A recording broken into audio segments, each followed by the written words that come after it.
I'm Sherri Hancock Tomek, and I'm the studio manager here at Two Rivers Printmaking Studio. I'm here today with artist Harry Bernard, who's been working here in the studio for the past few months, creating fantastic monoprints and monotypes. And we're going to talk to him a little bit about today about the iconography in his work and the experiments that he's been doing in the studio. Welcome, Harry. Yeah, it's before we get started, I would like to thank the Two Rivers for the nice. What's the word? The nice atmosphere of the people and the place itself that is afforded me here. It gives me a chance to really experiment trying to get printmaking to look like my paintings, because I come from the painting background, and I'm trying to do printmaking that echoes my work, and I get a lot of encouragement here from members, and help with trying to learn the printmaking trade, so to speak.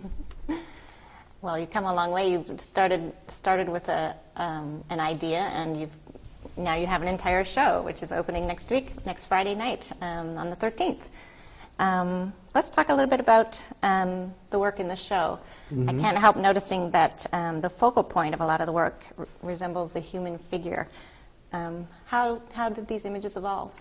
Well, that goes back probably 10 maybe 15 years ago. I had a studio in Boston, and in South Boston, and going from South Station to the studio, I walked down a street called Melcher Street, and I was walking down the street, going back to the studio, and there was a big giant paint spill. It was a little loading dock, and it looked like someone dropped a bucket of black paint and it rolled down the sidewalk. And I looked at it, and I thought, holy cow, that is one of the best contemporary figure drawings I've ever seen. It was something that I couldn't have thought of or created myself. Actually, if you take a look at this particular image, if you take the face off, that really is almost a photographic copy of what the paint spill. You can see the sidewalk coming down here, but there was no face on it. So the faces come later, because so then I went and took a picture of it and brought it, because I thought it was going to be there forever, being it was black paint on a sidewalk. But luckily, I did take a picture of it, and a couple of days later, it was steamed off the sidewalk. And I kept looking at it and saying, gee, this is a great figure. I'm going to put it into some of my paintings. And instead of trying to paint it in, I just made big, giant blow-ups of it on transparencies, and I just glued it onto the canvas and made paintings around it. And of course, I realized that there was no faces on it. So I started putting faces on these particular things. And then I started going out, looking around for other kind of spills that resembled the human figure. And lo and behold, there's tons of them. As I was using these figures, I did a painting that had one of these figures in it, and I made my own spill of an animal. And the painting sort of was not quite finished, and I didn't know, I tend to just don't start with an idea. I mean, I don't start with a complete vision of what a painting is going to be. I start the painting putting elements in, and then as it progresses, I add other things that I think is needed. So this painting was almost done, and I thought to myself, somehow I thought of a character from World War II, was a soldier, went around Europe painting. Kilroy was here. So there was a little place in there. And I did a little Kilroy, which is kind of a nose hanging over a fence with hands. But I couldn't put Kilroy was here, because that was, I don't know, it didn't seem to work for me. So I just put was here. And I thought that was really clever and a little inside joke. And then I started another painting, And I thought, well, I like that was here. And I put words was here into the painting. No Kilroy. Kilroy disappeared, but the was here stayed. And as I started doing this whole entire series with the spill figures, I kept putting was here. And then as it progressed, it became, it sort of created, it sort of like dragged me through the paintings because I found new reasons why was here had a meaning to it. And so it could be a signature of me when when I'm gone. I'll say, oh, he was here. It says so in his paintings. So it was sort of like a little tongue-in-cheek thing to begin with, but the more it got used, the more reason I found that it had to be there because of other elements that started falling into becoming part of the paintings. So that's where the was here comes from. It's sort of like an umbrella for all the work I do right now. And it'll be there until something else comes along to replace it, I guess. Right. My mother passed away a while back, and I was down in Florida at the time because we knew that it wasn't going to be long before she was gone. Anyway, and my stepfather was not completely there in his head at the time, and he was trying to make her eat. Anyway, so she yelled at him at one point and just laid down, and that was the last thing she said. It was just like cursed him out, sort of. And so after she passed, I went home, and my sister stayed down there, and then my sister called me up a couple of weeks later and said, "I'm speaking with Dad, and Dad is just losing his mind. He says that a little girl is coming over to the house, and she has no arms, and she has no feet, and she won't eat." And I said, "Shelley, don't you know what that is?" She said, "No." I said, "Well, that's Mom. That's his, Mom has come back in his brain, right, and she won't eat. And somehow she is a little girl with no hands and no, I guess maybe the fact that she was not being able to do anything for herself at the time." Anyway, that was that.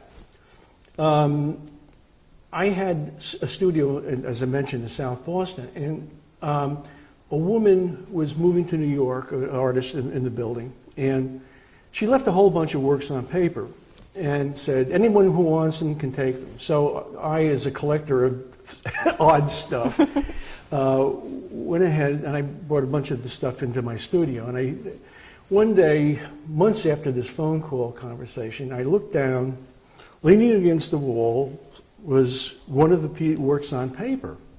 And I looked at it, and I saw a head sideways, which I hadn't seen before. And if I did a little blacking out of a white box, I had a little girl with no hands and no feet. But the head was there. Right. And all I had to do was turn it upright. And I did a large painting of it. I mean, I took the actual work, put it on a canvas, and did a painting around it, and it was here. So now was here is like, well, my mother was here. And is that my mother? Yeah, maybe, maybe not. A lot of people would look at my work and say, "Is that you?" I said, "No, it's." Is that? And they called it a shadow figure. So I don't know, but it sort of starts to build up sort of a mythology in a way of what the work is all about. So I kind of put her in most of the work, or a lot of the work. And the work that she's in, I call it Mom Returned As, but it's a long title. But right. That's part of where it comes from. I look at things from the past. I look at things like Mayan, from the Mayan era. And there I saw a whole program about Mayan art, and it seemed like their leader at the time was wearing these big round glasses. Now, I didn't think that they had glasses back then, but it really intrigued me as an image. So you'll see that a lot of the work especially the spill figures, have heads on them, and they have these big giant, and it comes from the Mayan. So I'm just like incorporating things I find from history. I look at African masks, South American masks, and every so even sometimes things crop up from other spills and things, and I put them in the paintings, and then I photograph them and take them out of the paintings and use them in the printmaking area, like the dancing dog figure, which was actually a dancing goat figure until my grandson named it a dancing dog. So it's like finding things that are intriguing to you. I don't know how they really go together or what the story is as I'm doing them, and I can kind of make up a story after they're done. But it's not, again, it's like it's writing itself. I also use snippets of songs that I feel go with the imagery that I'm working with. So that's another found thing. I like to think that all the elements in my work are found one way or another. I mean, it's not found in the traditional manner, but in my head, I didn't create them. I sort of found them, and I find them useful in the work I'm doing. I would like to open up a dialogue where people can get involved and go into the work and make it up for themselves. That thought process goes back to another painting I did a long time ago, before this whole entire series started. I used to do a lot of work doing paintings that had to do with derelicts and beggars, and from the Boston area. Some I found in the Boston Public Library. But one day I found there was a derelict laying in a green grass across the street in the park, flowers around him, and a bottle, and then a brown bag with a bottle hanging out of it. So I did a painting of it. It was a pretty good painting, I thought, at the time. Well, at Open Studios, I showed the painting, and two women were having an argument about whether this was a horrible painting because there was blood running down. Because I work with spills and stuff all the time. I mean, I like accidents in my paintings. I don't like I'm not a photorealist, let's say. I'm more of an expressionist. So they were having an argument. And the other one said, no, this is a very peaceful scene. But being there was a red drip, the other woman knew for sure that this was, he had been like mugged or something was wrong. That's why he was laying down the hill kind of. So I thought, gee, that's really great. I never thought either way, I just did the painting because it was there. Right. And so I thought, well, that's just, if I could do that with other work, have people look at it and get involved in a story, then I'm sort of succeeding in what I'm trying to do. I'm a self-taught artist. I didn't study anywhere, unless you count a summer taking a painting course on Saturdays when I was 14 years old. But that was the last painting course I ever took, and I haven't been instructed in painting at all. I come from the advertising business, so I do know printmaking methods from that end of it, and I was pretty good in production over the years. And with the advent of computers, I started to take these images and making them into digital prints, where you can take a whole bunch of images, move them around, put them on different layers, and do different things with them.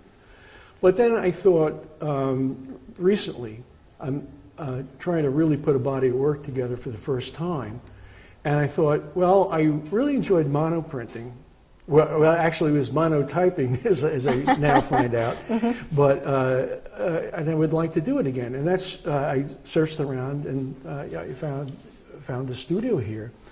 Thank goodness. And so what I've been, I've been trying to learn different ways of using the similar techniques that I use on a big painting on a plexiglass plate or 2 plates that you run through the press twice. And I'm starting to, with your help and some of the people here, I'm starting to actually find my own. I don't want to call it a voice, because the voice is the actual idea. Right.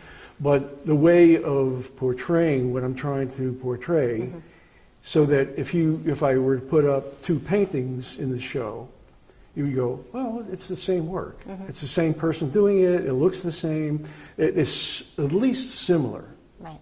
as opposed to just doing an etching of something, which that doesn't seem to be a direction I'm going to be going in. Right. It's going to be a painterly kind of thing. Yes. And Harry, I just want to say thank you so much. I really enjoyed talking with you, and you've given me a lot of insight into your work. Well, thank you for having me. Thank you for giving me this show. I really feel very fortunate. So please come next week, April 13th. Thank you so much. I'll be there. Yay, so will I.